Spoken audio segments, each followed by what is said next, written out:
Travis Kelce and Taylor Swift party with a huge group of friends after the Chiefs star scored 2 touchdowns in an epic Bills win, but his team had to endure cold showers after a game in 20 degrees.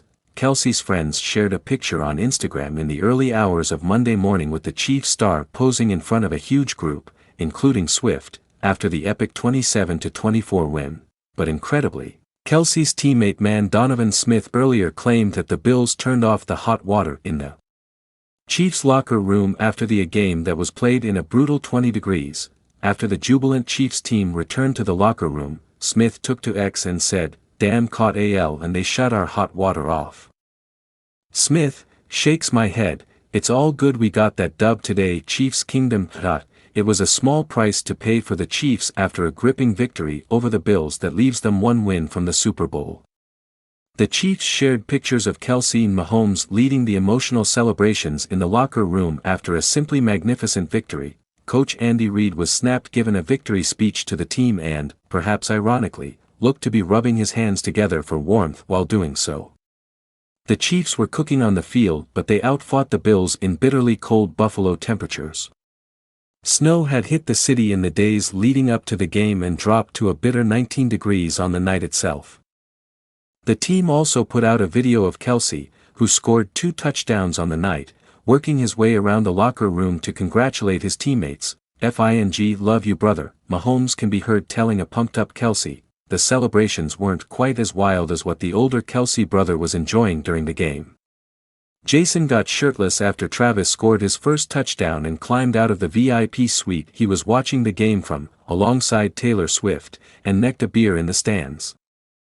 There was a serious piece of history for the two Chiefs stars to mark after the game, as well.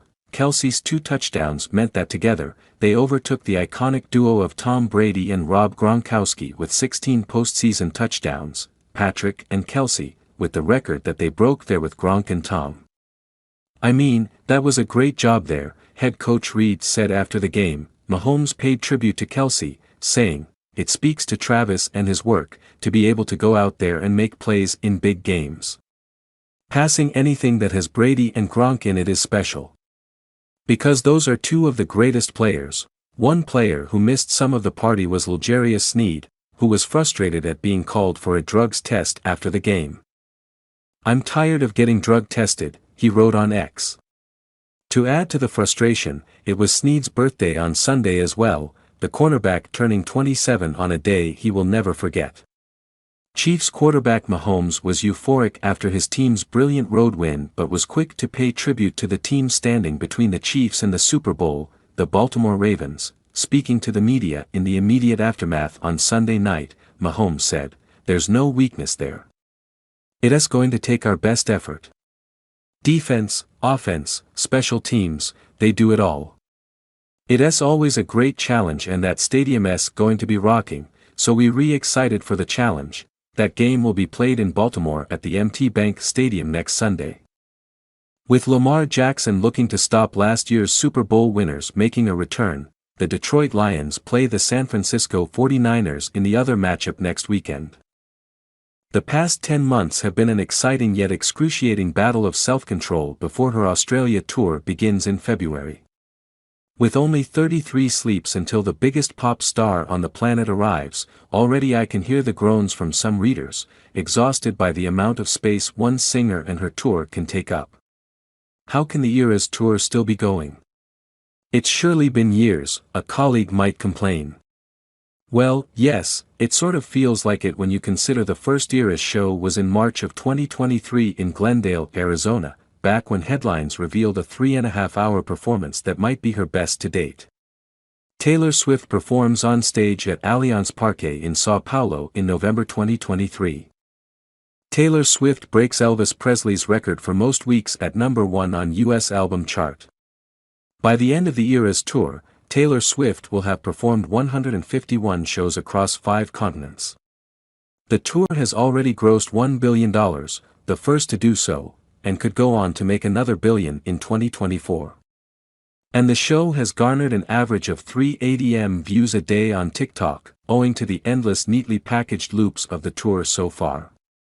I have tried to avoid them all. For Swifties in Australia, 2024 is really just the beginning of the Eras tour. Shows start back up again in early February in Tokyo, then move on to Melbourne and Sydney. For me, the past 10 months have been an exciting yet excruciating battle of self-control.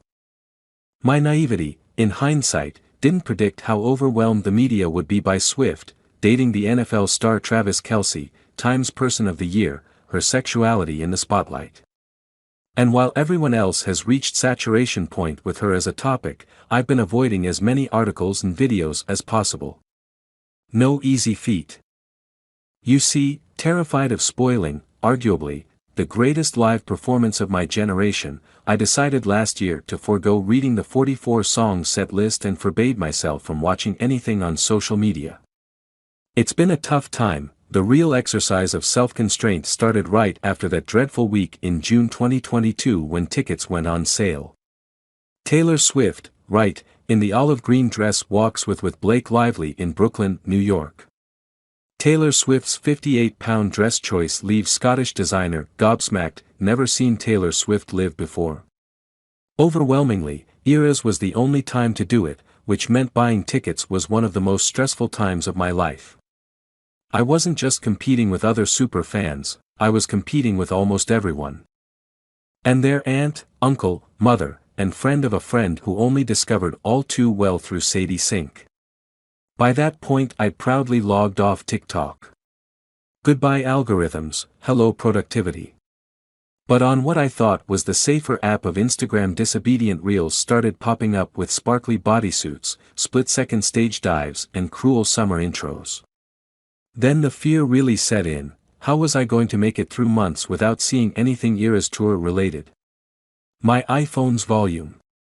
I might not be able to control visuals, but I can control volume, which now remains almost always off whenever I am on Instagram, for fear of ruining the set list and surprise songs. Oh, how I wish to go back to when I didn't even know that was a thing. Sadly, too many cocktails with a friend will reveal Eras secrets. Now, I must preface that my friends have, jokingly, respected my more than a decade-long obsession with Swift. They semi-get where I am coming from. They have listened to me retell the story of my 16-year-old self weeping beside Andrea Swift, the singer's mum. For those who don't know, after a friend and I were selected from the crowd of her Sydney Red concert in 2013, to be the lucky ones and join a VIP section. Taylor, with her transitional straight blonde hair and red and white sequin costume, high-fived me, with my fearlessly loyal curls and 22-inspired t-shirt, as she went by. Why obsess over Taylor Swift's sexuality when there are more openly queer musicians than ever? Friends get why I would want to try to replicate a sliver of surprise at her show, when the above moment was one of the most shockingly surprising moments of my little life. But then came the texts from friends who wanted to see the Eras movie with me. They were overjoyed I'd managed to win the Swift lottery and snag tickets, but also wanted me to ruin the entire show by going to the cinemas to pre-watch it. I'd entered an unexpected danger zone, and politely declined to multiple sources. I'd made it this far. When I told a colleague about my set list goal, she was shocked. She absolutely needed to know the entire concert so she could carefully plan a toilet break and not miss out on anything huge. I felt a nostalgic pang in my bladder from when I couldn't dare leave the mosh at a Dua Lipa concert. I hadn't thought about the dreaded toilet break. Would I be able to hold on? Now I am writing with only 6 weeks to go and I still don't know the full, ordered set list. I know more than I would have hoped, but I am proud of how far I've come. Because still not knowing what Swift will say, about which song and when, is how I have entered all her concerts since I was 13. It's something I don't want to risk not feeling. Taylor Swift took a chance in mid-2023 when she decided to release her song Cruel Summer as a single. It was a risk, as the tune was several years old, and that kind of move is rarely done in the music industry. In the months since it was promoted properly, not only has the electropop cut become a smash, it's now making history on one of Billboard's radio charts. Cruel Summer is a non-mover on the adult pop airplay chart this week, earning another stay at number 1 on the ranking of the tunes that reach the largest audience at pop radio stations that cater to an older crowd. Swift's hit has now ruled for 19 weeks, which stands as one of the longest runs of all time on the tally. With a 19th turn at number 1 on the adult pop airplay chart, Swift now claims the 4th longest running leader of all time on the list. Last frame, she was tied with 2 other smashes, Nickelback's Photograph and Matchbox 20's Unwell, for the honor of being the tracks with the 4th most frames spent in charge of the roster. Now, Swift has passed them, and she owns this bit of history to herself. If Cruel Summer can hold on for a 20th turn at number 1, it will tie as the 3rd longest running champion ever on the adult pop airplay chart. The Weeknd's Blinding Lights also managed 20 spins at number 1 on the list, and it ranks in 3rd place on this all-time ranking. The longest running number 1 smash ever on the adult pop airplay chart is Santana and Rob Thomas's Smooth. That cross-genre smash ruled for 25 weeks at the turn of the millennium. In nearly a quarter century since, no hit has been able to match its run. Landing in 2nd place on this list is The Calling's Wherever You Will Go. The pop rock band's biggest single controlled the adult pop airplay chart for 23 weeks between 2001 and 2002.